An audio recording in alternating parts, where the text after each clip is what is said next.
Welcome to Love Lies Beneath. I'm Zet Harbor.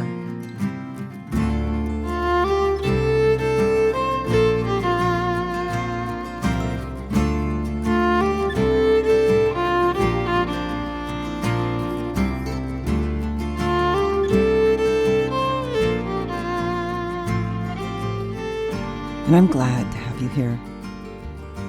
Do you feel like stress, fear, or pain take up way too much of your energy? Have you wondered if you'll ever be free of that heaviness of your past? Do you long to feel as good on the inside as your life looks on the outside? In this podcast, you'll discover the story of who you really are and how to set yourself free. Together, we're going to travel into those wild spaces of our inner landscapes and dive deeply into the rich soil of our lives, reclaiming soul through story and healing our hearts. My book, Love Lies Beneath, is the map. Be sure to subscribe to this podcast so you don't miss any of this enriching journey. And now, let the adventure begin.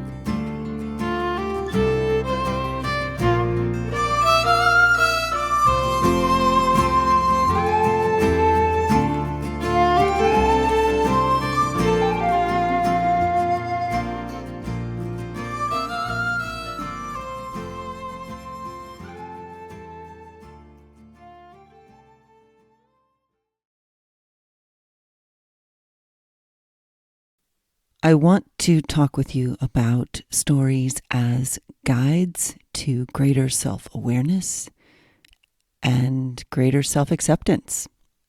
I think what happens is most often we don't even notice our stories unless they're causing us some stress, fear, or pain. That's when they really get our attention. And that's exactly why they cause those difficult, unpleasant, irritating feelings. And so when I have people and experiences in my life that are causing me stress, fear, and pain, it's really easy for me to look at them and say, it's you. You are the problem. In fact, most of the first 30 years of my life, most of that time, I looked at those around me and I was certain that the problem was them.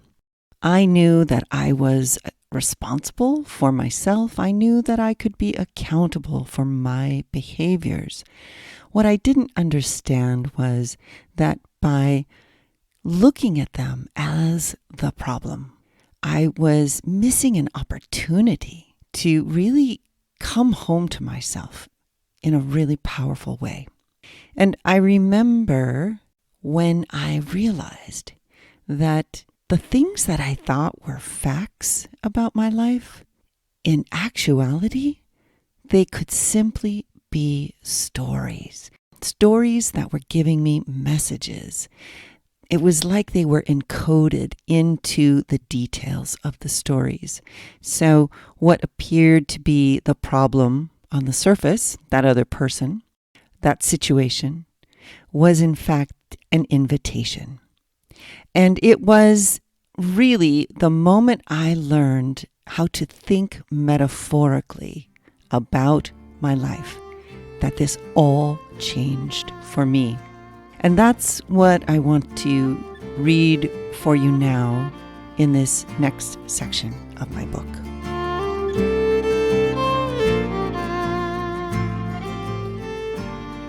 Dreams and Archetypes.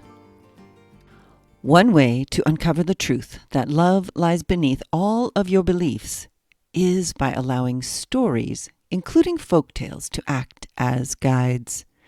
I can still remember learning this.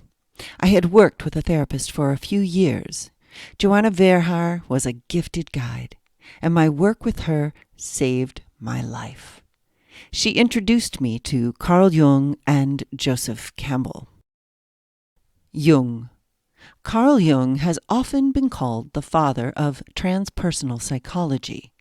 Jung introduced the collective unconscious concept, a psychic system of a collective, universal, and impersonal nature which is identical in all individuals. He also identified two ways of interpreting dream images. Objective, people in my dream represent the actual person in my life. Subjective, people in my dream represent an aspect of me. In later years, the subjective approach was broadened to include the idea that any objects in the dream also represented aspects of myself. The characters, symbols, and signs of the dream were communications from my unconscious mind, whose purpose was to move me along in the individuation process, my self-development. When it comes to story, I see the characters, objects, landscapes, and events as mirrors of parts of myself. That which I see, feel, and hear within the folktale carries a message from some aspect of my unconscious mind. It is information that I have been unable to attend to in other ways. Whatever I notice most about the story and its elements is directly tied to what I need most to learn or understand about myself. The story transmits deep wisdom and insight through its imagery. The universal mythic characters are a part of humanity's collective unconscious and have relevance to me. However, what stands out to me at any given time is a message from my unconscious. All of the people, the villains, the heroines, the heroes, and the supernatural are all aspects of myself. Tapping into story in this way requires the capacity to think metaphorically.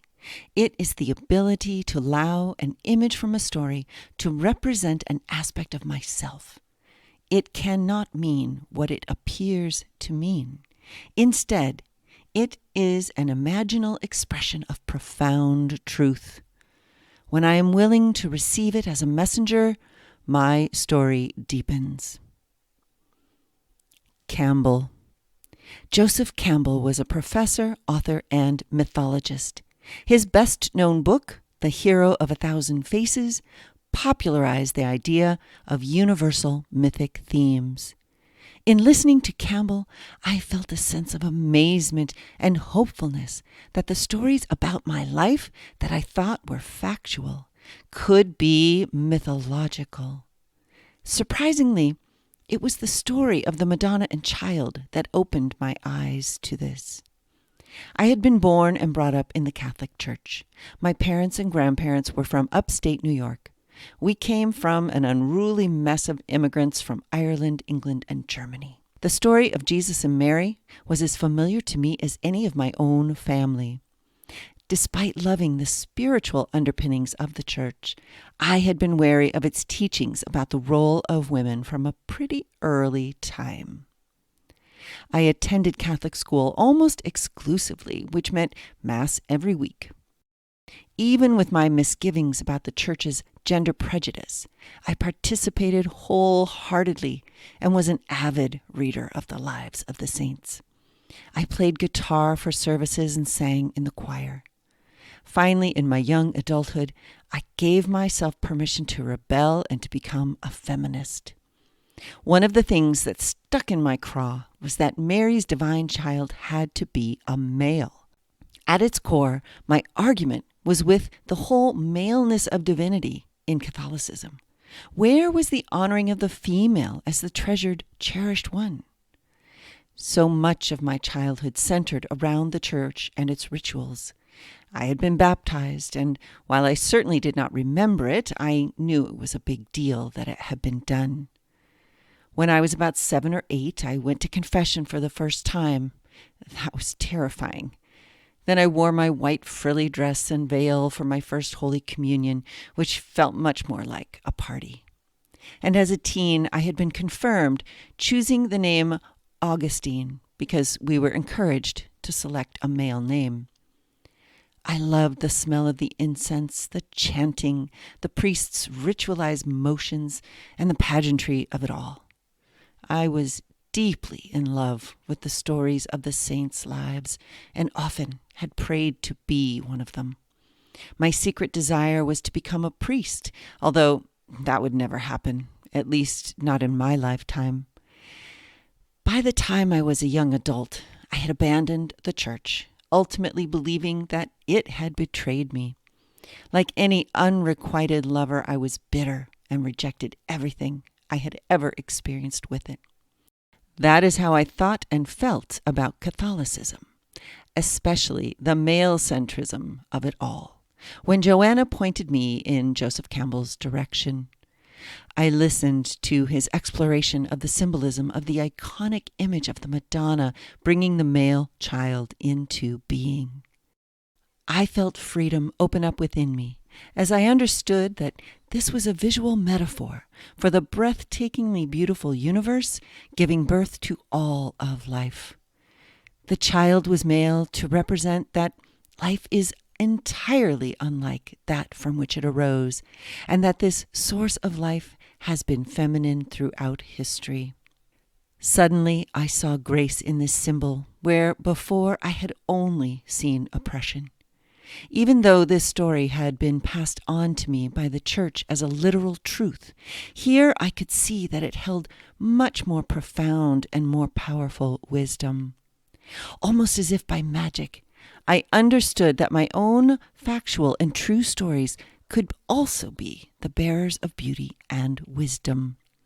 As Campbell shared this mythic story's earlier manifestations, my perception expanded beyond the borders I had previously accepted.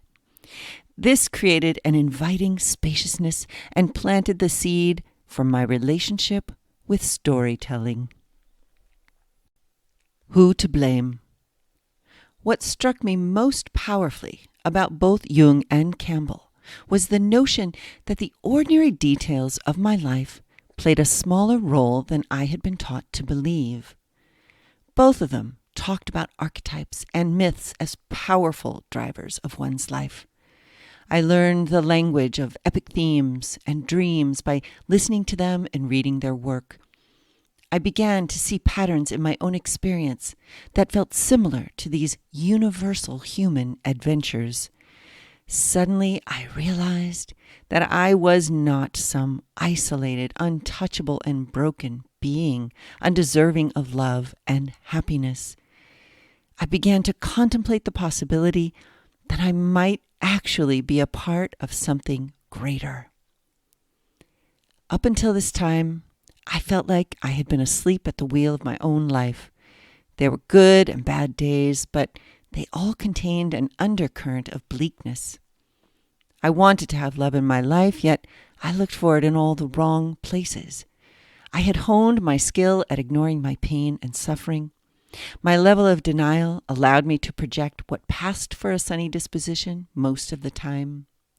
Diving deeply into my life felt much too risky, so I kept to the shallow end of my moat. In my fog, I clung to the fantasy that one day I could emerge victorious from the all too often bloody skirmish that was my life. I believed that all I needed to do was figure out how to focus the force of my will correctly, and somehow the enemy would be overcome. The enemy was something formless, hard to see, and it was out there. It certainly wasn't within me, or so I desperately needed to believe. My sense of who I was relied on all of this being true. By awakening to Jung and Campbell's uncommon wisdom, I could now discern the faint shape of something. Perhaps some of this messiness was more about my perceptions than it was about others' betrayals. Even so, I still wasn't ready to take full responsibility for all of the garbage in my life. After all, I had very clear stories about the adults from my childhood that I knew were unquestionably true. At this point, I believed those people were responsible and needed to be held accountable. More to the point, they were to blame, not me.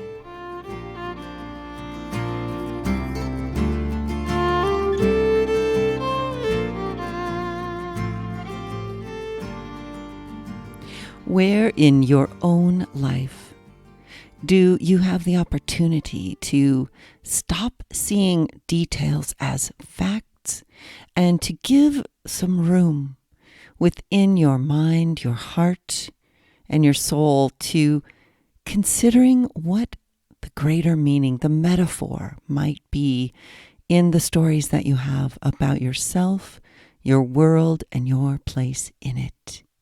When you connect to the epic themes of life, the universal experiences of all humankind, it gives you a connection. It gives you purpose. It gives you power because you are no longer this solitary, isolated misfit who has no place in the great story of life. This is the main reason it is so important to find stories that resonate with these epic themes, that tell us what it is to be human. And for me, that came in the form of traditional folklore. When I started to see myself in these stories, I began to feel a sense of connection that I had not known since before I had words to even describe it. It was something I longed for, but never even knew what it was. And when I found myself in these stories and I saw that I could be the heroine of the story, I could be the villain of the story, I could be the magical figure in the story, I could be any and all parts of the story. I could see myself within all of those characters and places and events. And in finding myself there, I was able to call those pieces of myself back home into me. None of them had to be perfect. None of them needed to be right or wrong. They just needed to be seen, embraced, appreciated, and loved. And it was in doing this that I truly began to understand what the journey to returning to wholeness would look like for me. It's been another almost 30 years, and I have found so many of my pieces of myself. Some I found in these folktales, some I found in my own stories when I truly learned their special and unique code, that I could dive deeply into these stories and find myself again. And it has been in that finding of myself that life has become more meaningful, fulfilling, enriching, enlivening, vital, and dynamic. And there's one thing I want to make really clear. Allowing yourself to be accountable for your experience of the conditions of your life is not at all to say that other people are not responsible for their thoughts, feelings, and actions, that other people are not accountable for what they feel, do, and say. It's a little like that scene from Dirty Dancing when Patrick Swayze is teaching Jennifer Grey the dance they have to do for the big show. And she is terrible at this, and he calls her spaghetti arms, and she does not know how to hold her dance space. So he explains to her that the space right in front of his chest between his two arms, that's his dance space. And then he shows her that same space in front of her chest between her arms, that's her dance space. And he tells her that he stays in his dance space, she stays in hers. And that is the secret to them having a successful performance. And that is what I am talking about. By reclaiming these parts of yourself through story, by recognizing all the pieces of yourself, whatever they may look or feel or sound or even smell like, you are taking responsibility for your dance space. And the other person gets to take responsibility for theirs. So as you move forward, carry this thought with you. How are you able to really tend to your dance space? How are you able to allow others to be responsible for their dance space?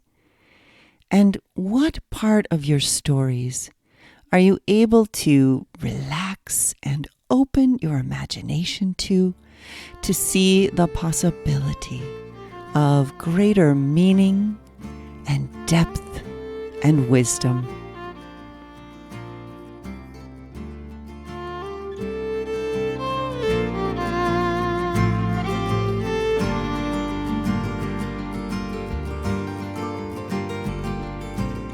I'm Zed Harbor, and this is Love Lies Beneath. Be sure to subscribe to this podcast so that you don't miss a single episode of this adventure as we travel into our inner wild landscapes. And remember to travel with kind curiosity, seeking the story wisdom so that you can reunite, reclaim, and restore all the parts of your soul that are waiting for you to come home to yourself. You can also connect with me at loveliesbeneath.com. There you can find show notes, resources, and you can even reach out and make a virtual coffee date. I look forward to hearing your story. Guruvmila Mahagat.